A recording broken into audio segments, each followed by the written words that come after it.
This story taught me that sometimes, the hardest truths are the ones that set you free. Have you ever had to fight for your worth against impossible odds, or uncover a secret that changed everything?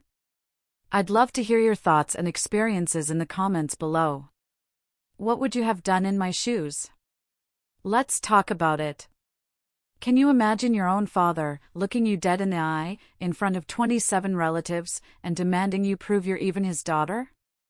That painful, brutal insult wasn't just a wound, it was the spark that ignited a fire. A fire that would unravel a 35-year-old secret and burn down his entire empire, costing him absolutely everything he'd ever built.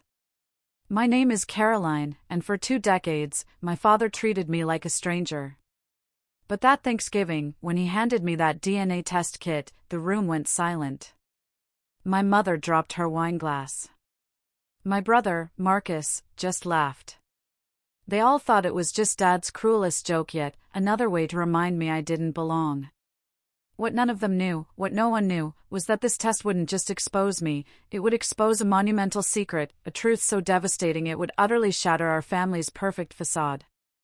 This is the story of how my father's ultimate insult became his ultimate downfall. Growing up in the Mitchell household, you learned your place fast. My father, Robert Mitchell, was a self-made man, turning nothing into a $45 million construction empire, Mitchell and Associates. And trust me, he never, ever let anyone forget it. That company? That was his firstborn, his true legacy. Me? I was just the daughter who arrived 3 years before his real child, my brother, Marcus. The favoritism wasn't subtle. On my 16th birthday, I got a used SAT prep book with a note that said, "Maybe this will help you amount to something." That same year, Marcus got a brand new BMW just for getting his driver's license. When I graduated summa cum laude with a computer science degree from UConn, my father's response? Well, at least you'll be employable. But when Marcus scraped by with a C average in marketing from a state school? Robert threw a party for 200 people, announcing him as the glorious future of Mitchell and Associates. By 2024, I'd spent 15 years as a software engineer at a Fortune 500 company, building systems that saved millions. Marcus? He'd been VP of Operations at Mitchell and Associates for 5 years, but couldn't complete a single project without someone else cleaning up his mess. Yet, in Robert's eyes, Marcus was building the family legacy. I was just there. Marcus is the future of Mitchell and Associates, my father would declare at every company event, his hand firmly on Marcus's shoulder. As for Caroline, well, at least she has a steady job. The worst part wasn't the dismissal itself. It was how everyone just accepted it. Relatives, family, friends, even my mother. They all played along, perpetuating this narrative that Marcus was destined for greatness, and I was just lucky to be included at all. The company retreat in August 2023 should have been my breaking point. I'd just finished developing an inventory management system that would save Mitchell and Associates $2 million annually. I poured my heart into it, nights, weekends, missing family dinners, canceling plans, because Robert said the company needed this. At the gala dinner the next day, Robert stood before 150 employees and partners, beaming. "First, I want to recognize the exceptional work done on our new inventory system," he began, and for a fleeting second, my heart actually lifted. Marcus has once again proven why he's our vice president of operations. This system will revolutionize how we work. Marcus, who had literally asked me what inventory management meant 3 weeks prior, stood up and waved to the thunderous applause. I sat frozen. My mother, Margaret, touched my hand under the table. It wasn't comfort, it was a warning. Stay quiet. Don't make a scene. Later that night, I confronted Marcus in the hotel bar. "You know I built that entire system," I said, my voice barely steady. He just shrugged, taking a sip of his top-shelf whiskey, charged to the company card, "Of course. Dad says leadership is about delegation, Caroline. I delegated to you. That's what good executives do." He grinned, that awful, smug Mitchell smirk identical to our father's. You took credit for my work. I took credit for managing you well, he corrected. Besides, you're not really built for the spotlight, are you? Some people are meant to be leaders. Others are meant to be reliable. My mother appeared then, as she always did when tension flared. But instead of defending me, she just looked at me with that familiar expression I'd seen 1,000 times, something between pity and profound guilt. Let's not ruin a lovely evening, she said softly, though her hands trembled slightly as she reached for her wineglass. October 2024 brought the news that would ultimately seal everyone's fate. Robert summoned Marcus to a meeting with James Morrison, the family's estate attorney of 20 years. Marcus, never one to keep good news to himself, called me immediately after. Guess who's about to be very, very wealthy, he sang into the phone. Dad just updated his will.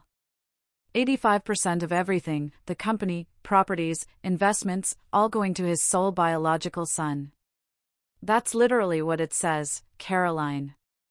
Sole biological son. My blood ran cold. The remaining 15% goes to you. But here's the kicker, you can't sell your shares for 10 years. He wants to make sure you can't cash out and abandon the family legacy. That's specific wording, I managed, my mind snagging on biological son. Morrison suggested it, Marcus continued, oblivious to my tone. Something about making the will ironclad, preventing challenges from gold diggers or distant relatives. Dad loved it. Said blood is what matters in the end. That evening, a courtesy copy of the will's key provisions arrived in my inbox from Morrison Law Firm.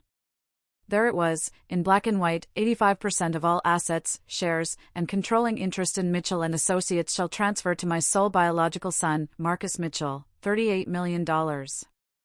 That's what Marcus stood to inherit. My 15% would be about $7 million, nothing to scoff at, but with that 10-year restriction, I'd be forced to watch Marcus run the company into the ground, powerless to stop him. But that phrase, sole biological son, it just kept nagging at me. Why not just say my son Marcus? Why the emphasis on biological? November arrived with a board meeting that felt more like a coronation. Robert invited me to attend, not as a participant, but as family support. I sat in the corner as he presented Marcus as his succession plan to 7 board members who controlled various stakes in the company. Marcus has been instrumental in our recent technological advances, Robert announced, gesturing to the projection showing the metrics of my inventory system. Under his leadership, we've saved $2 million this quarter alone. Board member Patricia Hayes, who'd known me since I was 10 and knew exactly who built that system, glanced my way with raised eyebrows. She said nothing. I propose we officially designate Marcus as CEO-elect, to take over when I step down next year, Robert continued. The vote was unanimous. After the meeting, I overheard 2 junior executives in the break room. Did you hear? Once Marcus takes over, he's planning a full restructuring.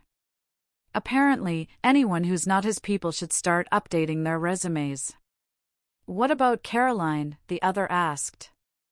Especially Caroline. Marcus told Brad she's been riding on family connections for too long. Says it's time for merit-based employment. I almost laughed. Marcus, who couldn't code a simple HTML page, talking about merit-based employment. That night, my mother called. Thanksgiving is in 2 weeks, she said, her voice strangely flat. Your father wants everyone there. The whole family, some business partners. He says he has something special planned. Special, like Marcus's CEO announcement special? There was a long pause. Just be prepared for anything, Caroline. And maybe don't take everything so personally. But everything was about to become very, very personal. If you've ever experienced favoritism in your family, you know Thanksgiving at the Mitchell estate in Greenwich was always a performance. But this year felt different. 27 people were gathered in the opulent dining room, a room that could have been featured in Architectural Digest. Family members, Robert's business partners, even Thomas Crawford, his former CFO, mysteriously fired back in 1990, but still somehow in Robert's social circle. Robert stood at the head of the table, crystal glass raised, his face glowing with pride. Before we feast, I want to make a toast. To family. To blood. To legacy. His eyes found Marcus. To my real son, who carries the Mitchell name forward with honor. Everyone raised their glasses. I raised mine, too, the words real son echoing in my ears, a fresh sting. Then came the gifts. Robert had decided to make Thanksgiving special by giving out early Christmas presents. Marcus received a Rolex Submariner for the future CEO. Robert announced. My cousins got various expensive gadgets. Then, Robert turned to me, holding a small box with a red bow. The room quieted. And for Caroline, he said, loud enough for everyone to hear, something I think we've all been curious about for years. I opened the box. Inside was an Ancestry DNA kit. The room went silent. Someone gasped. My mother's wineglass slipped from her hand, shattering on the floor. Robert's smile was razor-sharp. Just to put all those family jokes to rest. Let's see if you're really mine, shall we? I mean, you've never quite fit in, have you? Maybe this will explain why. 27 pairs of eyes watched me. Marcus was actually laughing. Oh, come on, Caroline. It's just a joke. Unless you're worried about something? I looked at the kit, then at Robert, then at my mother, frantically trying to clean up the wine with shaking hands. You want me to take this test? I asked, my voice eerily calm. If you're really a Mitchell, you've got nothing to hide. I stood up slowly, the DNA kit in my hands. The room held its breath. I'll take your test, I said, my voice carrying across the silent dining room. On one condition. Robert's smirk widened. You're hardly in a position to make conditions. It's only fair that Marcus takes one, too, I continued, turning to my brother. After all, if we're verifying bloodlines for the family records, shouldn't we be thorough? Marcus's laughter cut off abruptly. That's ridiculous. Everyone knows I'm Dad's son. I look just like him. Then you have nothing to worry about, I echoed his earlier words back to him. Unless you're worried about something? The room buzzed with whispers. Some of the business partners looked uncomfortable, others seemed intrigued by the unfolding drama. Robert's jaw tightened. This is unnecessary. Marcus doesn't need to prove anything. But I do? I asked, standing there, in front of everyone. Either we both take the test, or I walk out right now and you can explain to everyone why your joke only applies to one child. Thomas Crawford, Robert's former CFO, the one who'd been fired years ago, spoke up from his seat near the window. Seems fair to me, Robert. What's good for one should be good for both. My mother had gone pale, her hands gripping the edge of the table. This isn't necessary. It's Thanksgiving. We should be grateful for family. Not this. Robert looked between us, calculating. His reputation was on the line. Backing down would make him look weak. Fine, he said finally. Marcus will take the test, too. To prove what we all already know. Marcus shrugged, his confidence returning. Whatever. This is stupid, but fine. I held up the kit. One more thing. The results get announced at the company gala next month. Publicly. Since you wanted to make this public, let's go all the way. The next morning, we gathered in Robert's home office. He'd ordered 2 more DNA kits overnight, not from Ancestry DNA, but from Gene Tech Labs, a medical-grade testing facility that provided legal documentation. If we're doing this, we're doing it right, Robert declared, as if the whole thing had been his idea. No room for doubt or error. James Morrison, the attorney, was present as a witness, along with Patricia Hayes from the board, who Robert had called to ensure transparency. I also insisted on recording the entire process on my phone, which Robert allowed with an eye roll. We each swabbed our cheeks, sealed our samples, and signed the chain of custody forms. Morrison notarized everything. The results take 3 to 4 weeks, the gene tech instructions stated. Legal documentation will be provided with all results. Perfect timing, Robert said. The company gala is December 15th. We'll have the results by then. As I placed my sample in the prepaid shipping box, Marcus leaned over. You realize you're just embarrassing yourself more, right? When these come back, everyone will know Dad was right about you all along. Maybe, I said, sealing the box. Or maybe everyone will finally know the truth. My mother, who had been silent throughout the entire process, suddenly spoke. I need to lie down. I'm not feeling well. She left the room quickly, but not before I caught her expression in the mirror by the door, pure, unadulterated terror.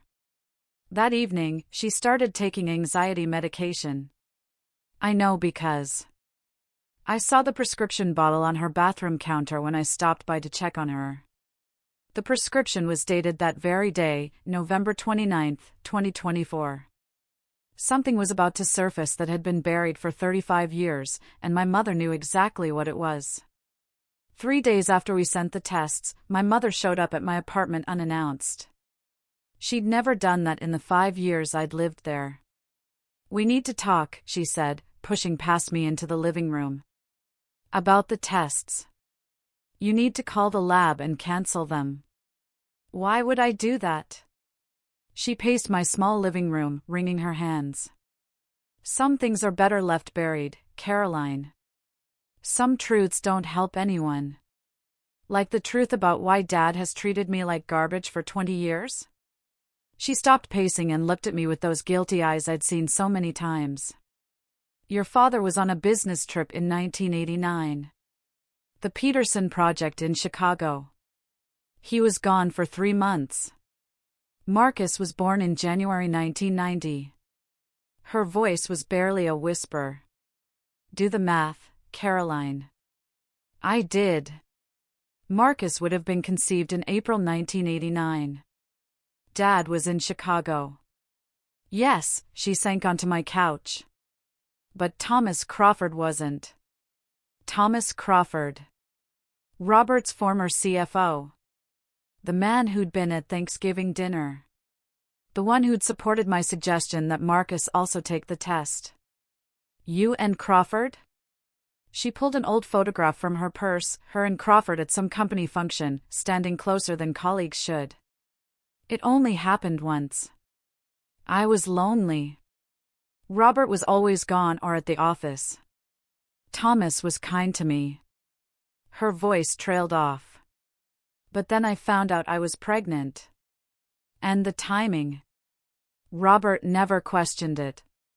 Marcus looked enough like him, acted like him. Does Crawford know? I don't know. Maybe he suspects. He's never said anything. She grabbed my hands. Please, Caroline, cancel the tests. I'll talk to your father. Make him treat you better. Just please, don't destroy our family. I didn't cancel the tests. How could I? 20 years of being called a mistake. And now I knew why my mother had never defended me. Her guilt had kept her silent, while Robert systematically destroyed my self-worth, day by day. December arrived, with preparations for the company's 25th anniversary gala in full swing. The event would be held at the Ritz-Carlton Ballroom on December 15th, 350 guests, including investors, partners, and journalists from the Hartford Business Journal. Robert had been broadcasting his plans to anyone who'd listen. It's going to be the event of the year, he told me during a mandatory family dinner. I'll be announcing Marcus as my official successor, and we'll put those silly DNA questions to rest once and for all. 2 birds, 1 stone. The DNA results were due December 14. Dr. Sarah Smith from Gene Tech Labs had confirmed via email that the results would be ready and would include full legal documentation, suitable for court proceedings if needed.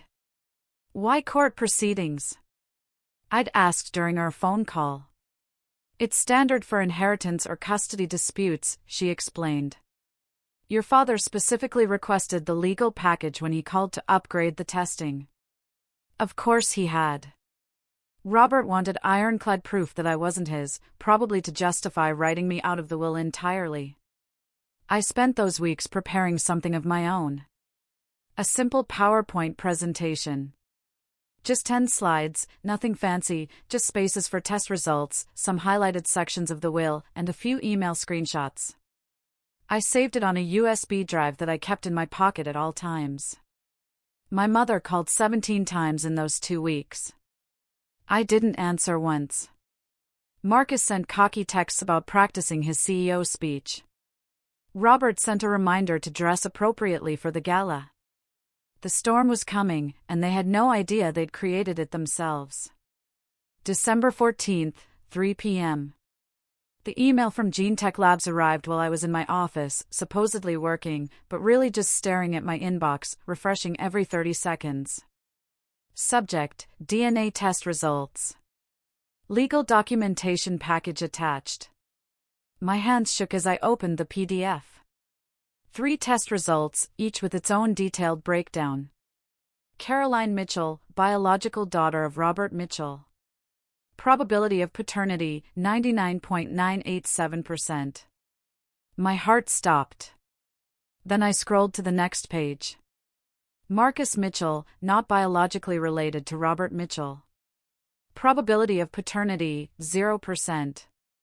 But it was the third page that made me gasp out loud. Marcus Mitchell, biological son of Thomas Crawford. Probability of paternity, 99.991%.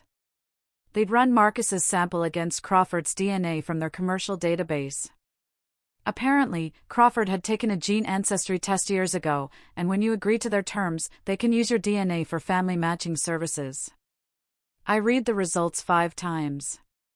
Not because I didn't believe them, but because suddenly, everything made sense.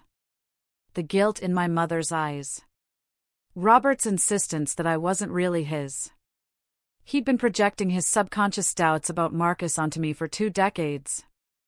The irony was so perfect it felt like fiction.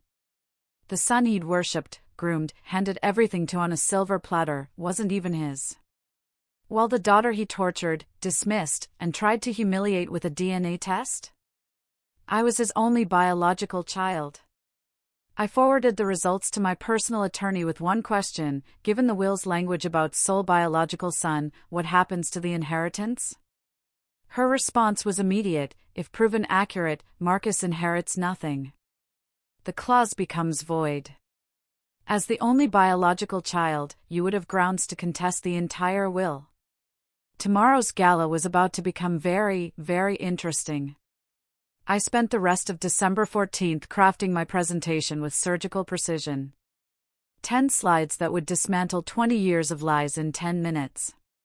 Slide 1, a photo of our family at last year's company gala.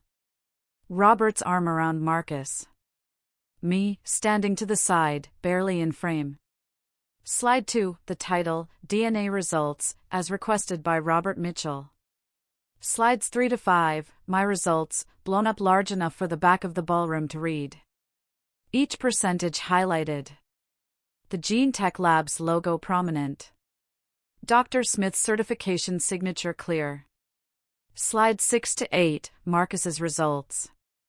The 0% probability of Robert's paternity in 72-point font. Then, the Crawford match, equally enlarged. Slide 9, the will's exact language, with sole biological son highlighted in yellow. Slide 10, an email from James Morrison, sent an hour ago after I'd forwarded him the results. Based on these certified results, the inheritance clause regarding Marcus Mitchell would be legally void. The estate would need to be redistributed according to intestate succession laws, or the will would need to be rewritten. I also prepared backup documentation, the full gene tech report, the video of our sample collection, the notarized chain of custody forms, everything loaded onto 3 separate USB drives, plus backed up to the cloud.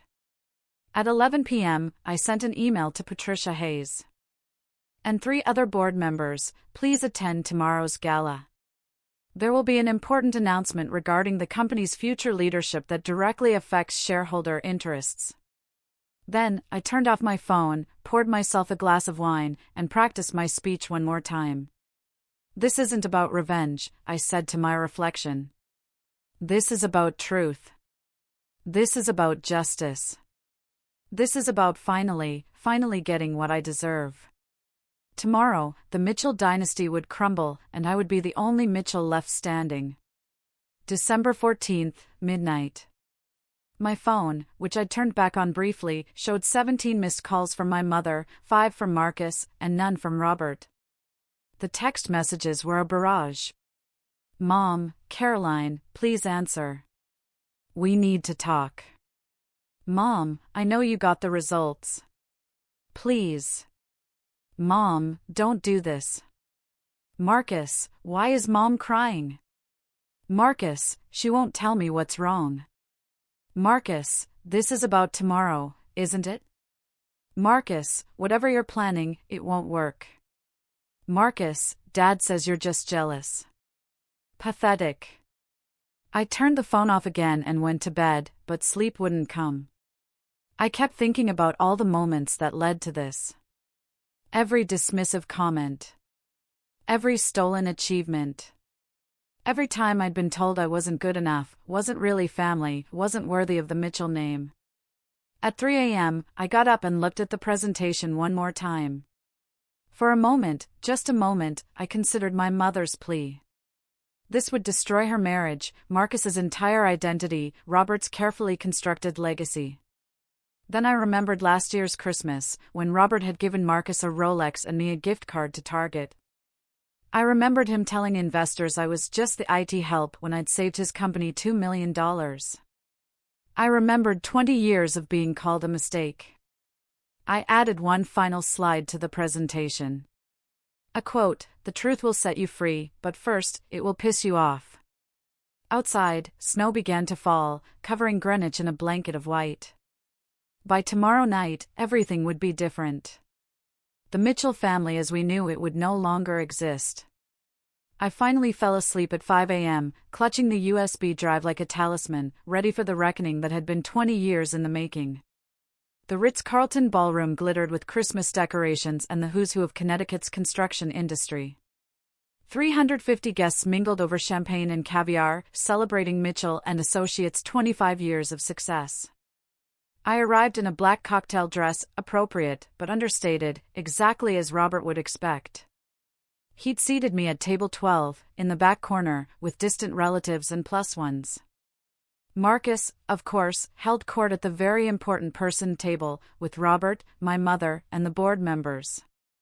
Robert took the stage at 8 p.m. sharp, commanding attention in his custom tuxedo. 25 years ago, I started this company with nothing but ambition and the determination to build a legacy. Tonight, I'm proud to announce that legacy will continue through my son, Marcus Mitchell. Applause filled the room. Marcus stood, waving like a politician, his smile broad and confident. Family, Robert continued, is everything. Blood is thicker than water. And Marcus is my blood, my heir, my future.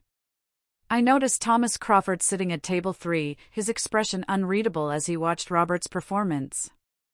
Before I officially announce Marcus as CEO-elect, I want to address something. Robert's eyes found me in the back. As many of you know, we recently did some family DNA testing, a little Thanksgiving fun that got out of hand. But I'm happy to report that all questions about our family tree have been answered. My hand moved to the USB drive in my purse. So, without further ado. Actually, I stood up, my voice carrying across the ballroom. I'd like to share those DNA results with everyone. Since you brought it up publicly at Thanksgiving, it's only fair we resolve it publicly here. The room turned to stare. Robert's smile flickered, but held. I'm sure that's not necessary, Caroline. I walked through the ballroom, past 25 tables of stunned guests, my heels clicking against the marble floor. Each step felt like a mile, but I kept my shoulders back, my head high. May I? I gestured to the laptop connected to the massive LED screens flanking the stage. Robert's jaw tightened. Caroline, this is neither the time nor, you made it the time when you gave me that DNA kit in front of everyone, I said, loud enough for the entire room to hear. You wanted answers. I have them. Marcus laughed from his table. This is desperate, even for you. Patricia Hayes spoke up from the board table. Let her speak, Robert. You did make this public at Thanksgiving. Several of us were there. Trapped by his own arrogance, Robert stepped aside. 5 minutes. Then security will escort you out. I plugged in my USB drive, my hands steady despite my racing heart. The first slide appeared on the screens. Our family photo. For 20 years, I've been told I'm not really a Mitchell. That I'm a mistake. That I don't belong. I clicked to the next slide.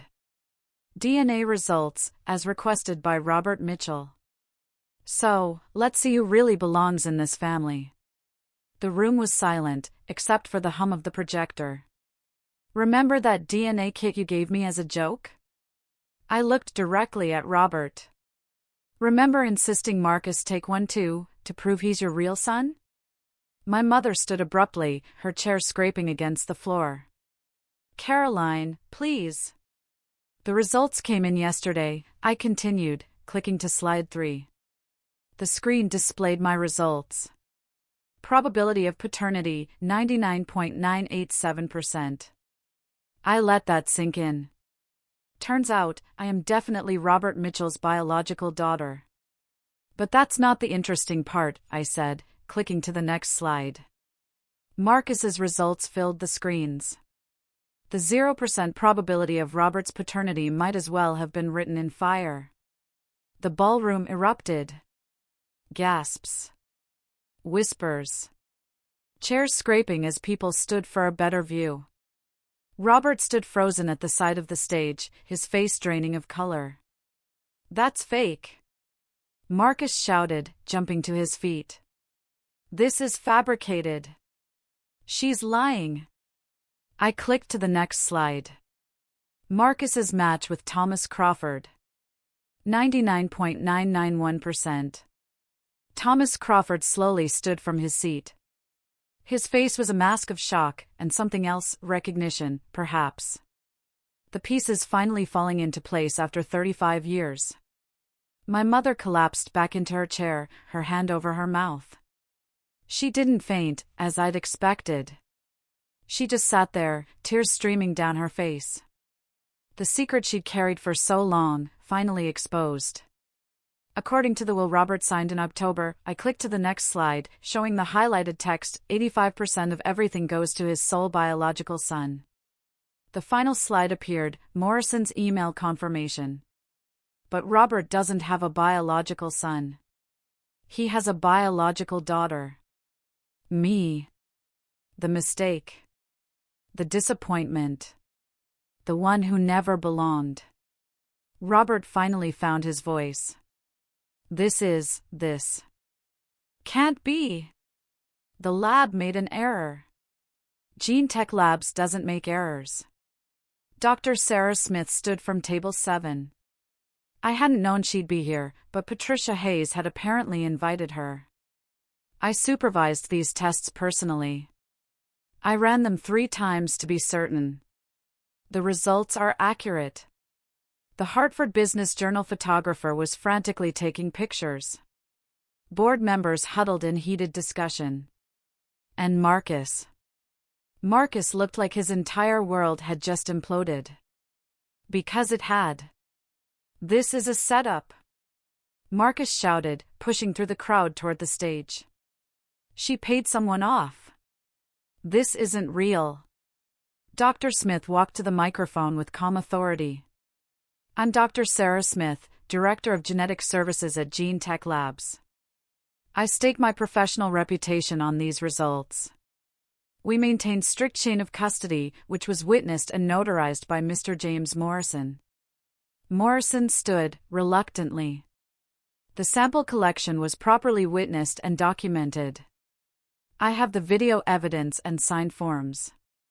Furthermore, Dr. Smith continued, Mr. Crawford's DNA was already in our database from a test he took 3 years ago. The match with Marcus Mitchell was discovered through our standard relative matching protocol. Patricia Hayes stood at the board table. Robert, given this information, we need to convene an emergency board meeting tonight. You can't do this. Robert's composure finally cracked completely. This company is mine. Marcus is my son. I raised him. You raised him, I agreed, still at the microphone. But he's not your biological son. And according to your own will, that's all that matters. Your words, not mine. I pulled up my phone and showed the email I'd sent to the board 5 minutes before taking the stage, the full gene tech report, the video evidence, everything. The board has all the documentation, I announced. So does the Hartford Business Journal, as of. I checked my phone, 30 seconds ago. Marcus lunged toward me, but security intercepted him. The same security Robert had threatened to use on me. You destroyed everything. Marcus screamed as they held him back. You vindictive, I didn't destroy anything, I said calmly. I just told the truth. The DNA test was your father's idea, remember? Robert grabbed the microphone, his hands shaking. This changes nothing. I'm still the CEO. I'm still the majority shareholder. Actually, Patricia Hayes announced, having just finished a hushed phone call. The board has voted, 7-2. You're temporarily suspended, pending a full investigation into potential fraud regarding the misrepresentation of company leadership succession. You can't. We can, and we did, Patricia continued. You've been grooming someone with no legitimate claim to the company while overlooking your actual heir. Our shareholders could sue us into oblivion. Robert turned to my mother, who still sat frozen at the VIP table. Margaret! Tell them this is a mistake. Tell them. She stood slowly, her voice barely audible, even with the microphone. It's true. All of it. Thomas and I, it was just once. I'm so sorry. The room exploded again. Thomas Crawford was surrounded by people asking questions. Marcus had to be physically restrained from charging at Crawford, screaming, You knew. You had to have known. The lawyers will sort this out. Robert said desperately. The will can be contested. With what grounds? I asked. You specified biological son. You insisted on DNA tests. You created this situation entirely on your own. I turned to address the room one final time. For 20 years, this man told me I was worthless. That I didn't deserve the Mitchell name. He built his golden boy up on a foundation of lies while tearing me down with what he thought was the truth. But the real truth is poetic justice. Security began escorting Marcus out as he continued shouting threats and profanities. Robert stood alone on the stage, his empire crumbling around him, finally understanding what it felt like to be the one who didn't belong. The emergency board meeting convened in the hotel's conference room at 10 p.m. I wasn't supposed to be there, but Patricia Hayes insisted I attend as the only legitimate Mitchell heir present. The vote was swift and decisive. Robert was removed as CEO, effective immediately. Marcus's position as vice president was terminated with 2 weeks standard severance, the minimum required by law. We need stable leadership, Patricia announced. Someone who understands the company and has proven competence. The board unanimously appointed Caroline Mitchell as interim CEO. I hadn't expected that. I'm not sure I'm ready. You built the system that saved us $2 million, board member William Chin interrupted. You have an engineering degree and 15 years of corporate experience. You're more qualified than Marcus ever was. James Morrison had already drawn up the emergency paperwork. Based on the DNA results and the will's specific language, the 85% controlling interest transfers to you immediately. The remaining 15% stays with Robert until the divorce proceedings determine otherwise. Within 48 hours, I would control $38 million in assets. Robert, who had been silent during the proceedings, finally spoke. You planned this. You orchestrated everything. No, I said simply. You did. I just took the test you demanded. The truth did the rest. As we signed the papers, Patricia pulled me aside. Your father built something impressive here, but he let his ego poison it. Don't make the same mistake. I won't, I assured her. I'm not interested in dynasties or golden children. I just want to run a good company. Security briefed me on the building's access codes. Robert's had already been deactivated. Tomorrow morning, I would walk into Mitchell and Associates, not as the disappointment daughter, but as the owner. The reversal was complete. By morning, the story had gone viral. Mitchell dynasty crumbles, DNA test reveals shocking family secret ran as the Hartford Business Journal's lead story. Someone had leaked the video of my presentation. Within 48 hours, it had 2.3 million views and climbing. The comment sections were brutal, but mostly aimed at Robert. Poetic justice at its finest. He literally asked for this. Imagine being so arrogant you destroy your own legacy with a DNA test. Robert's LinkedIn profile hemorrhaged followers, 15,000 lost in a week. Marcus's professional reputation was destroyed overnight. Screenshots of his past posts bragging about being the heir apparent became memes. The business impact was immediate and measurable. 3 major clients who'd been considering leaving due to Marcus's incompetence renewed their contracts when they heard about the leadership change. Stock value increased 8% in the first week under my leadership. I gave one interview to the Hartford Business Journal, keeping it professional. This company was built on hard work and innovation. We're returning to those values. The drama is over. Now we focus on business.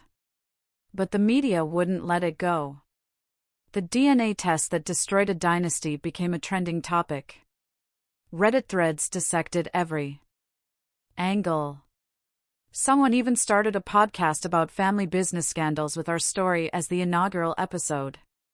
Thomas Crawford released a statement through his lawyer. I was unaware of Marcus's parentage until the DNA results were revealed. I'm willing to take responsibility and want to establish a relationship with my son if he's willing. Marcus's response, posted on Instagram before his account went private, I don't need any of you. I'll build my own empire. The empire he'd been handed was gone. The empire he'd built himself remained to be seen. My mother finally told the whole truth during our first conversation after the gala. We met at a coffee shop, neutral ground, away from the ruins of the Mitchell estate. Your father was never home, she said, staring into her latte. The Chicago project, then Denver, then Houston. Thomas was kind. He listened. One night, after a company dinner where Robert had called to cancel again, it just happened. Did Crawford know? I think he suspected when Marcus was born 6 weeks early, but fully developed. He never said anything. Robert never questioned it. Marcus looked enough like him. Everyone said so. The divorce was swift and brutal. Connecticut's adultery laws meant my mother forfeited significant assets. She walked away with $12 million less than she would have received otherwise. Robert lost the house, half his remaining assets, and every shred of his reputation. Marcus filed a lawsuit for intentional infliction of emotional distress against me, claiming I deliberately destroyed his life. The judge dismissed it in 5 minutes. The plaintiff's father initiated the DNA testing. The defendant simply revealed the results. Case dismissed. Marcus refused Crawford's attempts at contact. He also refused the entry-level position Crawford offered at his investment firm, the only job anyone would offer him. Last I heard, he was living in a studio apartment in Stamford, selling insurance. "I'm sorry," my mother said during that coffee meeting. "For everything. For not protecting you. For letting my guilt keep me silent while Robert hurt you." "I know," I said. And I did know. But knowing and forgiving were different things. Can we try to rebuild something?" "Maybe," I told her. "But not now. I need time to figure out who I am when I'm not the family disappointment." Mitchell and Associates, under my leadership, became what it should have always been, a meritocracy. I hired a new executive team based solely on competence, not connections. Half were women. A third were people of color. All were brilliant at their jobs. The inventory management system I developed was finally implemented properly, saving the projected $2 million annually. But more importantly, I instituted transparent attribution. Everyone's contributions were documented and credited. First quarter 2025 results spoke for themselves: profits up 23%, employee satisfaction up 45%, and 3 major contracts secured that Robert had lost due to Marcus's bundling. The Hartford Business Journal ran a follow-up piece, From DNA Drama to Corporate Success, Caroline Mitchell's Transformation of Mitchell and Associates. I promoted Janet Rodriguez, who'd been Marcus's assistant and had actually done all his work, to Vice President of Operations. "You've been doing the job for 5 years," I told her. "It's time you got the title and salary." The company culture shifted dramatically.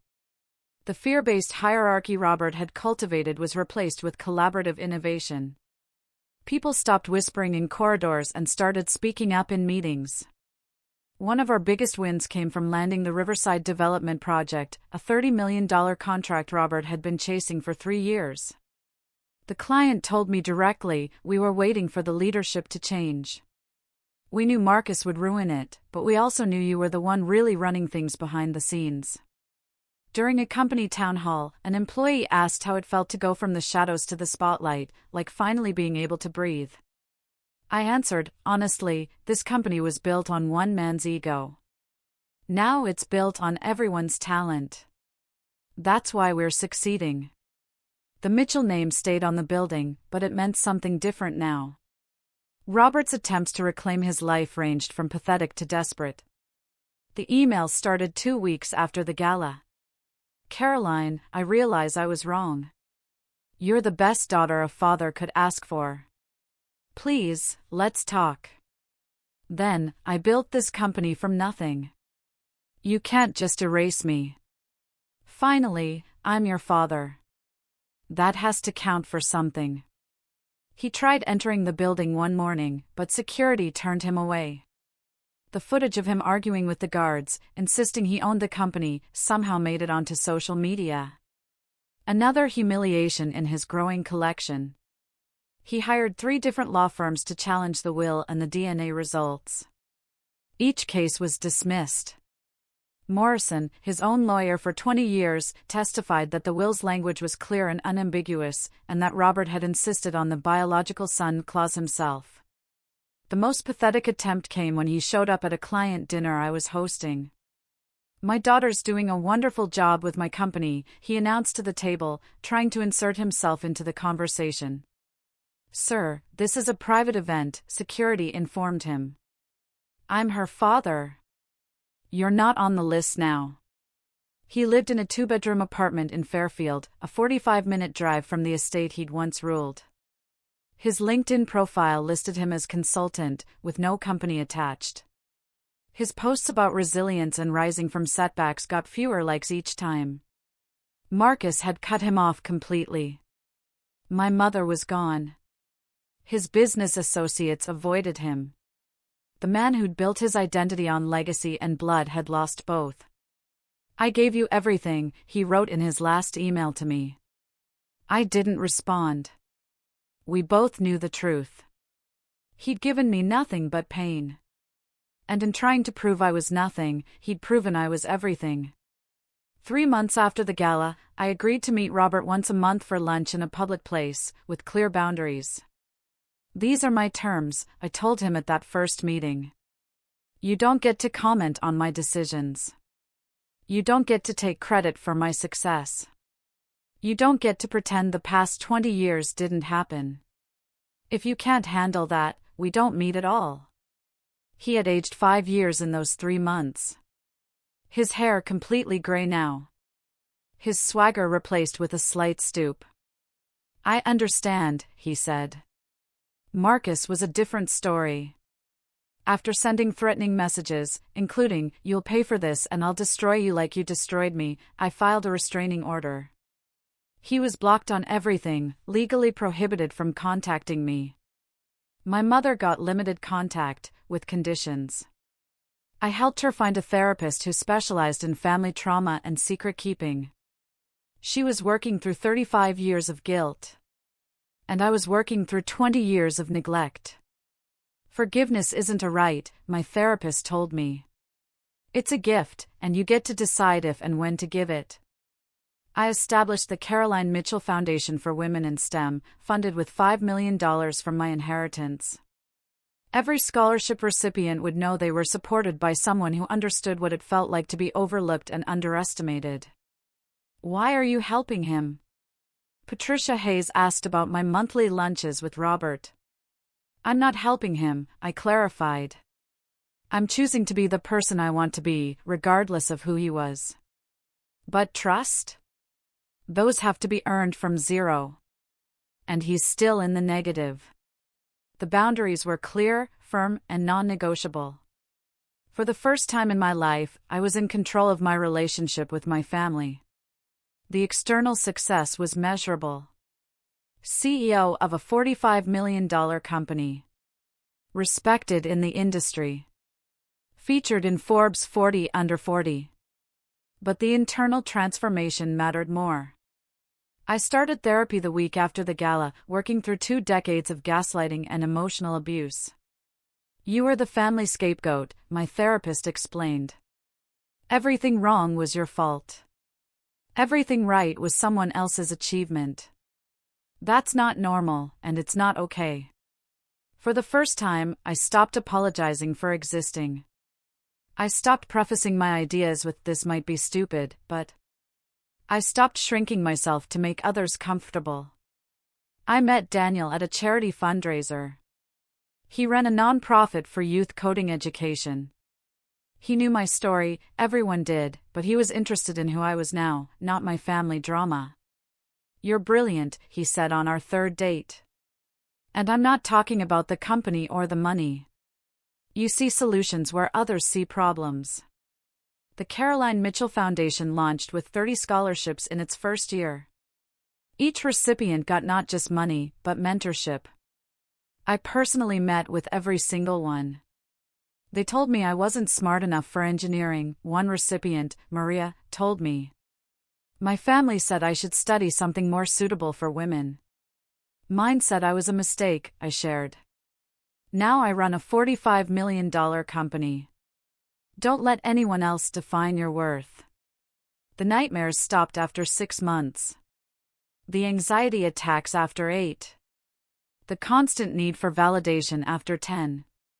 One morning, I woke up and realized I wasn't afraid anymore. Not of judgment, not of failure, not of being found out as not good enough. I was Caroline Mitchell, CEO, philanthropist, survivor.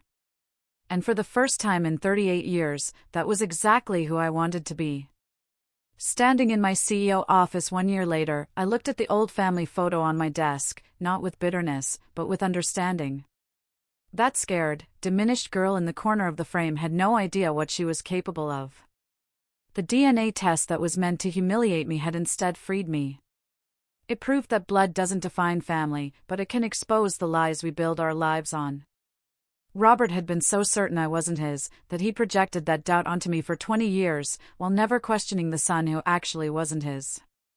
"Your father gave you a gift," my therapist had said. "Not intentionally, but he did. He showed you exactly who he was, publicly, undeniably. No more gaslighting, no more doubt. The truth set you free. The truth also taught me that when toxic people hand you a weapon, thinking it will destroy you, they often don't realize they're handing you the key to your freedom. Robert's cruelty became my catalyst. His DNA test became my evidence.